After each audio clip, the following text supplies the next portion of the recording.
Yo, what's good, man? Coming off this weekend, we had the Tyson Fury card. And I don't think much else. I think it was just the Tyson Fury card on Saturday. And yeah, man, Fury looked good. Fury did good. He fought Dillian White. You know what I'm saying? These guys, they pretty much grew up with each other, throughout the amateurs, and they had a lot of sparring sessions and shit, you know. But it just blows my mind with all this top five heavyweight talk after this fight like that. You know what I'm saying? It's like boxing has been around for well over 100 years. And to say that Fury is top five and compare him to Ali and all that, I just think that it's out of control. It's way out of control. To be honest, Fury, you can make an argument that Fury isn't the greatest UK heavyweight, to be honest, because there was a dude way back in the day, Bob Fitzsimmons. He won the heavyweight championship at 165 pounds, 100 pounds less than Fury, and he won the heavyweight title. You see stuff like that. To say that you top five in history, it's a long stretch. And Fury, I think Fury is starting to hear his fans say this shit a lot because I think I heard him repeat it at his press conference saying that he can beat every heavyweight all time. And that's when the bad shit go to happening. When you go to try to comparing across eras and all that. And Fury said that after the Wilder fight too. Oh, I'm not. Oh, those guys are great in those eras. I'm great in my era. You know what I'm saying? But now after this fight, after fighting the dude that he spars with all the time, matter of fact, that he fucking sparred with before the Wilder fight, and now he comes out talking about you the greatest heavyweight of all time. It just don't make no sense. You got two title defenses in your whole career. And Fury retired. He didn't, he retired after the fight. And to be honest, Fury is unproven. Fury is unproven. Fury got 33 fights, 32 0-1. Yeah, he proved that he's superior to Wilder, but that doesn't mean that you're better than the whole heavyweight division.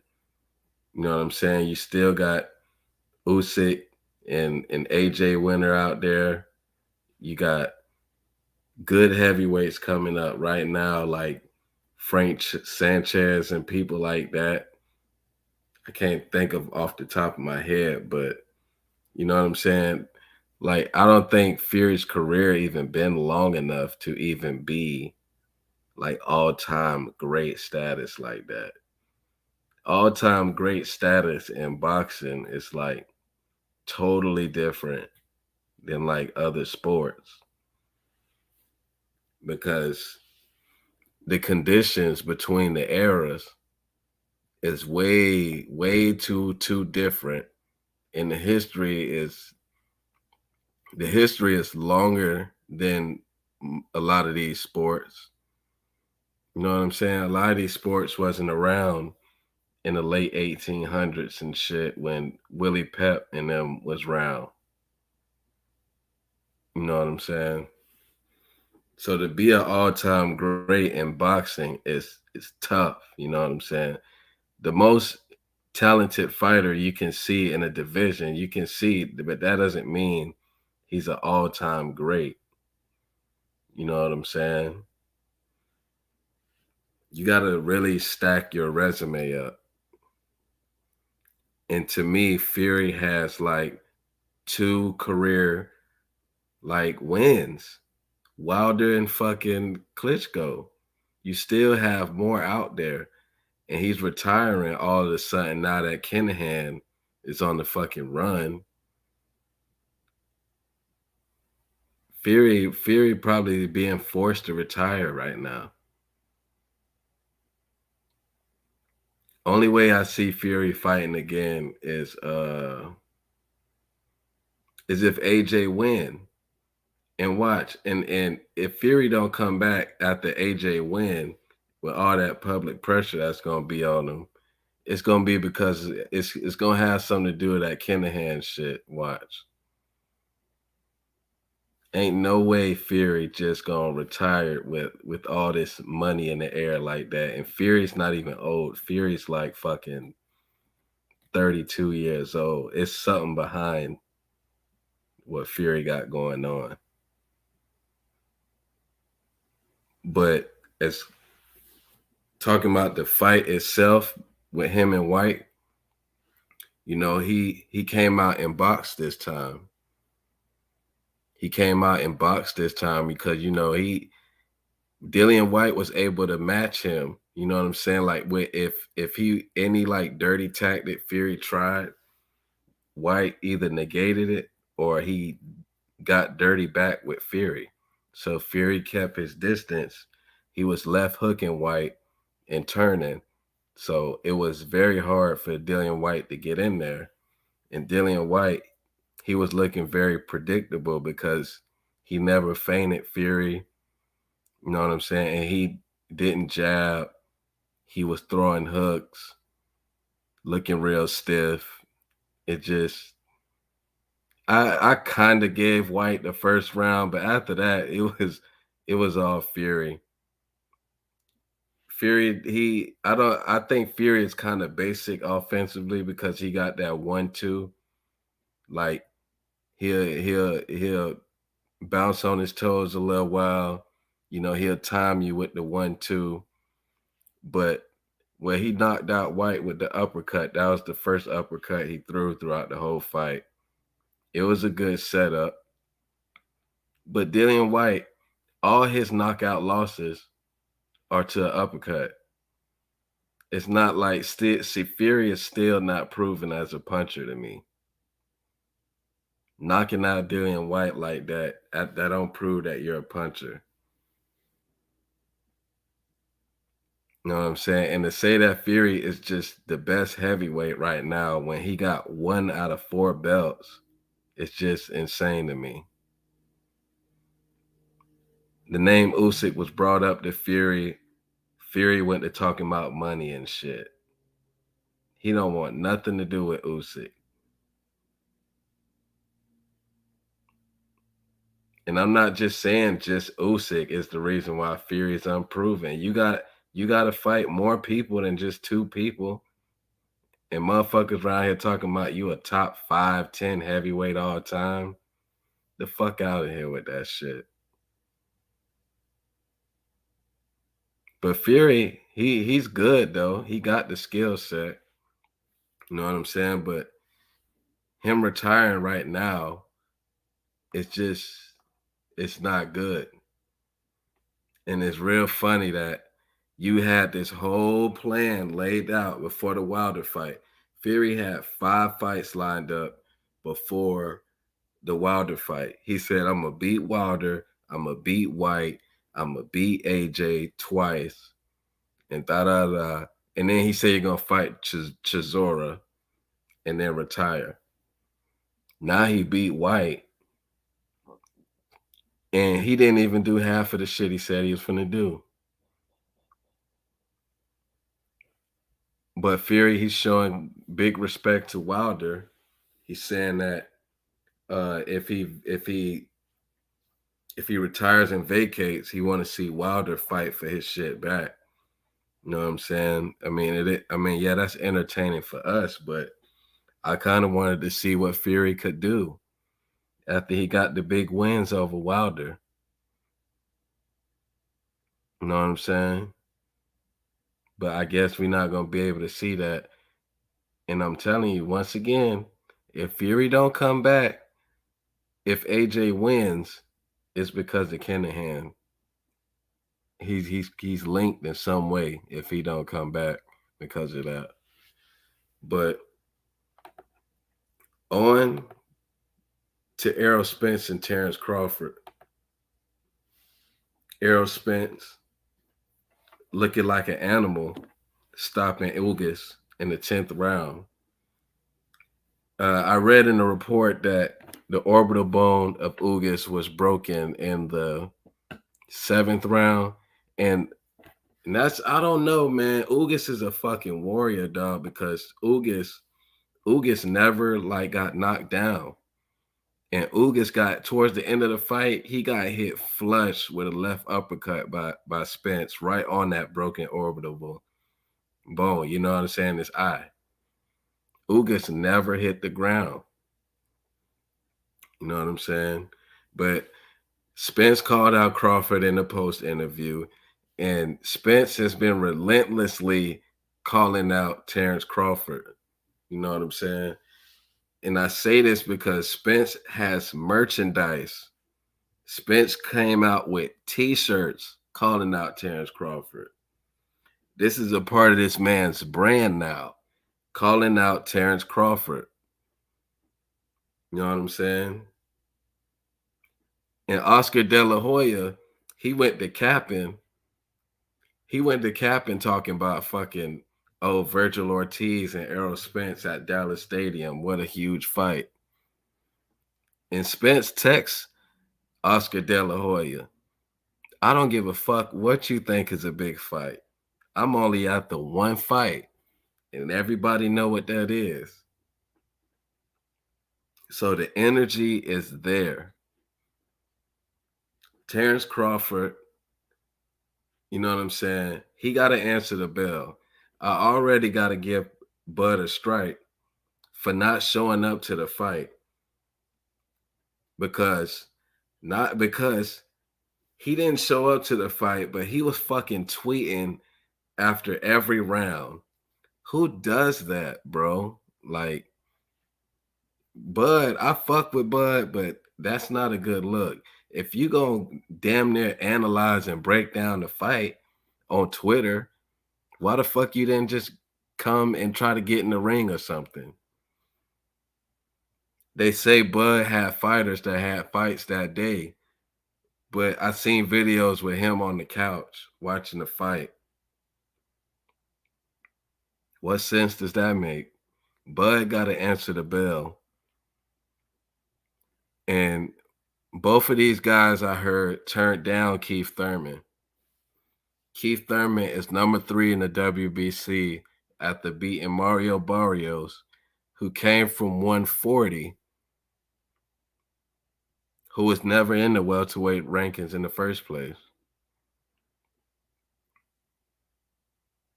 But it looked like Keith will not interrupt with this Undisputed we got going on.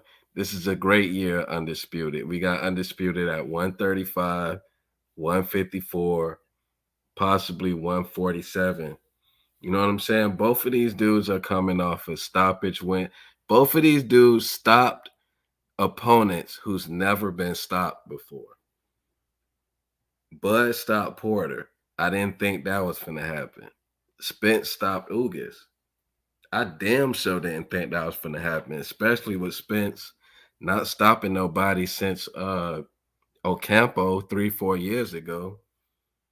This fight is at the perfect setting right here. There's no better time to make the fight.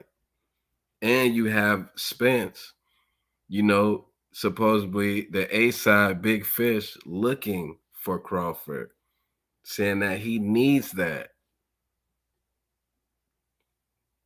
And I really think behind the scenes, Spence is going to push to fight specifically Crawford if they both turn down Keith Thurman. But it's been, 10 days? You know, ain't nothing done yet. You know, I'm kind of glad that they not really like putting out articles about what's going on like during the process, because we don't really need to It ain't really no business shit for us fans to really talk about like that no more because there ain't nowhere else. There ain't no other fight to make. To be honest, they did everything they need to do. They beat all the other welterweights of substance, and now they're the last two standing. And this fight, it's gonna live up better than the fucking Pacquiao Mayweather. You know what I'm saying? No knock to the two legends or whatever, but like in the fight in the ring. See, I was young when that fight happened, and I knew that it was just gonna be another ordinary Floyd fight. Floyd was too fresh, too special. Yeah, he was older than Pacquiao, but he took way less damage. You know what I'm saying? And his style is gonna win out against a style like Pacquiao's anyway. Floyd is like such a great matador that he gonna make the fight boring and just win. And I don't really blame him for that. If that's your style, that's your style. But I don't really see that style in either of these two guys right here. Both of these dudes like to bang. Crawford, like if I was to say anyone's to be the matador in this fight, I would say it'd be Crawford because Spence, he's the bigger man. If you see him in the Ugas fight, he looked it big, man. He looked it real filled out. You know, at the weigh-in, they asked be looking like skeletons. But they say Earl was like 160 or something like that. Like a little bit over 160. So I think that he gonna be the bigger man, and his punch output is so much. Like Crawford can't be planning to stand there the whole time, is he? Like, so I would believe that Crawford would be the matador in this fight. And we got to but he likes to bang so much. Can he stay disciplined? But Crawford, he's a top pound for pound fighter. So I would assume that he would go that route because that's like the best situation for him to win. And he's a real good banger. You know what I'm saying? Look at what he did with Porter. I just I just think that inside, I don't think he can beat Spence at his own game like that. You know what I'm saying? Because it's gonna be relentless pressure. I think in one of them rounds against Ugas, after the round he got hurt, he threw over 100 punches, like 110 punches. And Bud, he is not Floyd Mayweather on defense, dog. I think for Bud to win a decision without a knockout, man, he gonna pretty much have to embarrass Spence. Pretty much, he gonna have to be on the back foot. He got to make him look like Victor Postal, but Errol Spence, he way better than Victor Postal. He gonna be stalking him with a jab. You know what I'm saying? And he long. I think Bud got the longer reach,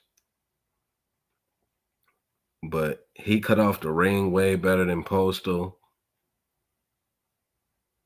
But I think, man, Bud, he got it all in his bag, though. Bud can throw all types of punches. So I just feel like this gonna be a better fight than Floyd Pacquiao. And we gotta see, man. The pressure's on Bud, man. Bud, you gotta fucking holla at the PBC. Y'all need to figure something out. Cause this is it. What's good, True? Hey, I was listening to your playback yesterday. I know your ass happy. Y'all up 3-0. I took y'all. I knew y'all win the series, but not like this. God damn.